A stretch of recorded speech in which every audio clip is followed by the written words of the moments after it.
we named this key story microplastic in cosmetics. We know there's more microplastics in the sea. It's not just this source, and this source is actually just a small portion of the bigger problem. So, but why did we choose it? Because it's something that's directly connected to the consumer, where people can change their behavior. The question is, does it make a difference? And the question that I want to address here is how, in content terms, consumers are targeted so far. So another background information. The story so far, the question, we know there's a lot of microplastic in the sea. What we do not know exactly is what the microplastic does in the sea. We think it has a negative impact. We can find it in different organisms. We can find it all over the place. But we do not know 100% what it does. So at the moment there's research going on, but almost nothing of that, what is going on at the moment, has made its way into communications towards society or the general public. What we found in this illustration, we have some activities. I can shortly name them. So we have the manufacturers, the consumer, and then microplastic goes down the drain into the wastewater management system. Who cannot deal with it? From there it goes to the ocean. From there it goes to the animals who eat it, and so on. That's so we see there's a lot going on between the release of microplastic and the environmental impacts, and several possibilities to deal with the problem. But as I said earlier, almost nothing from this picture makes its way into the communication. So, yeah, in other words, detail on the nature of the problem are missing. We know it's there, we know animals eat it, we know it has some impacts, but we don't know for sure.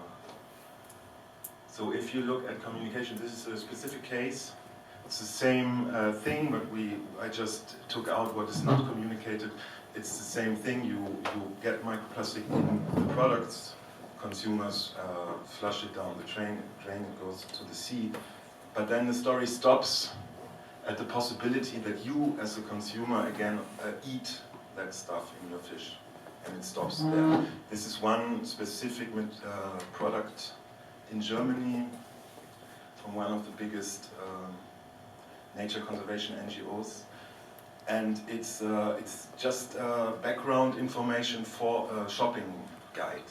What products can you buy and which not? So if I translate this to a very short message, I tried that. It's just. So it might say, there's microplastic from cosmetics, it goes in the sea, it's a big problem, so don't buy it. And then you get some guidelines how to avoid buying that, actually. The question that I want to raise is this enough information to call it ocean literacy? Picture. Everybody makes pictures? Okay, picture. So, what was the question? Is that enough? Is that enough information to call it ocean literacy? If we, for example, we change that smiley to a David Beckham face, it might work in sense of, changing actually the behavior of people. But what do they understand? Why are they doing it? It's a possibility. Another possibility to act, what would be, in my opinion, to communicate the science that is actually going on at the moment, and try to bring that to a target group, to try to increase ocean literacy in the long run. So otherwise, if we have a problem, we have a solution, we tell people not to do it, and we have to do the same process over and over again with each new problem arising. So the question would be, could we aim for an actual increase of ocean literacy? That's the question.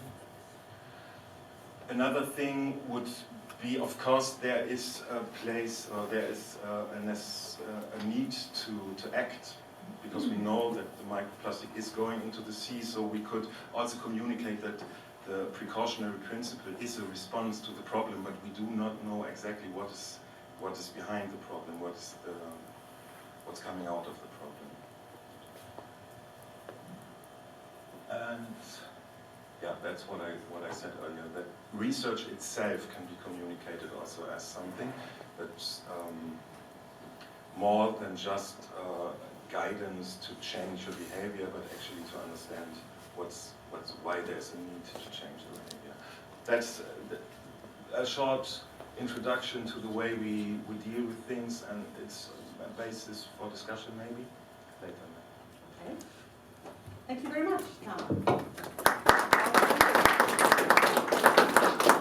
So,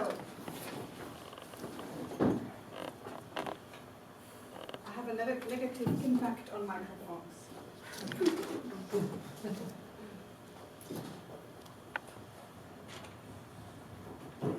So, microplastics is in the sea, it's bad, don't buy. That was an idea about what comes from when you analyze the knowledge, what is there. Do you have any immediate question or clarification or comment on that? Some of you were, oh yeah. I think it's a really good starting point, is what it does is it shows how actions we take when we buy things in the shop have consequences a long way away in the sea, and we can do something to change that if we've got an awareness. It's not the final step, but it's certainly a start. Do you pass further?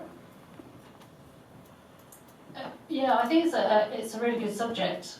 I just wonder, one of the really positive things that's happened recently is they are now banning microplastics in cosmetics. So we're already seeing that change. So I just wonder, after maybe a couple of years, that this might be a subject we hopefully wouldn't need to discuss. Because there are a lot of countries that are now banning it. So maybe maybe more of a subject would be the longevity of plastics, microplastics in the ocean. I think I'd like to add one thing. What I miss in it, in the whole story, is I think people need to care first, and I miss the whole ocean thing. So if you know that it's bad, first you have to care, and you have to think that it's bad. I mean, it's a bad sentence, but I mean, you have to know about the ocean to be able to care, and then you might do something. I think that's the step that I'm missing in the analysis there. Can you say something about that? I think that step is not missing in the analysis, it's missing in the communications. Okay, sure. So No, that's no. the point. That's the point that I was trying to make. Obviously, yeah. You get the information that something bad is going on, but you don't need to know exactly what. Just follow our guidance. Sure. No, I didn't mean it to say bad about your analysis. I mean, No, it's missing it. because Can you explain what you have analyzed so that those which are not familiar understand where this comes from? That you have analyzed the media channels? I don't want to explain everything that we've done, but what in this example we have found that there's a lot. This is a German example, so we have found a lot of communications on the issue in Germany, but they all relate to one source. What I analyzed is this source, and the source doesn't give more information than that. And actually, it's a brochure or something. You actually have to have some kind of feeling for the problem before you get that. Before you try, you are actually looking for that brochure. It's nothing that's.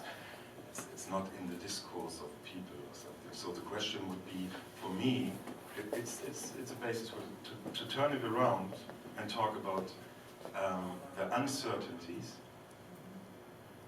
and then try to think of the question: how do you deal with these uncertainties? And the ban itself that might be coming is a way to deal with uncertainties. Right?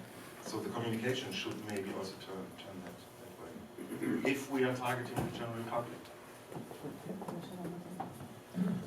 I agree with your analysis. I think that's correct. I think that's not just in one example. It often happens. We think it's bad, so people have to think it's bad. What I think, your question is this enough for people to act? And I would say, no, people have to care first. And then the information makes them act. That's what I wanted to add. Okay. We pass the microphone further. Yeah, I would like to also supplement. Thank you very much. I like your approach, which is a careful approach, namely first try to complete the knowledge, and then when the understanding is complete, then you need to know how to communicate. One advice is there, if you want to communicate, you need to know which kind of stakeholder it is. So there are differences whom you are talking about. So I think it is first very smart to think about which are the broad opportunities. And then when you say, okay, let's go for a ban or for an alternatives or substitutions or whatever, the another advice is you should think about the effects of the substitutes. For example, if I simply think in my mind, not being a cosmetics expert, I don't know about that. So what could be a substitute of a plastic pellet in the toothpaste? It will be corrund and it will destroy my tooth surfaces. Is that a sufficient alternative which I as a consumer want? Or are there other opportunities which are being developed? So I understand it is important to make up the mind first very robust and careful, and then go out and explain it. Okay. There was Steve wanted you are the last in the same chain here. Sorry, Steve, Maya, Nick, and yeah. Okay, just a point that came up on reflection really on your presentation. It wasn't really anything directly you said. Is to kind of think about what sort of topics we apply sort of ocean literacy solutions to. So in a sense, the microplastics in cosmetics problem, as Fiona said, has largely been solved by a ban on the use of microplastics in cosmetics. So I wonder if there are particular types of marine issue to which ocean literacy are more pertinent or more relevant to, that perhaps a change in the law isn't quite appropriate to address. I don't know, just a reflection. Okay. I think now we have information that it contains bisphenol A, which is bisphenol A, which is real toxic, for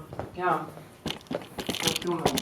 But in this case also is needed some alternative, because all our drinking water, which we can buy in Latvia in big volumes, they are just in these bottles and no alternative.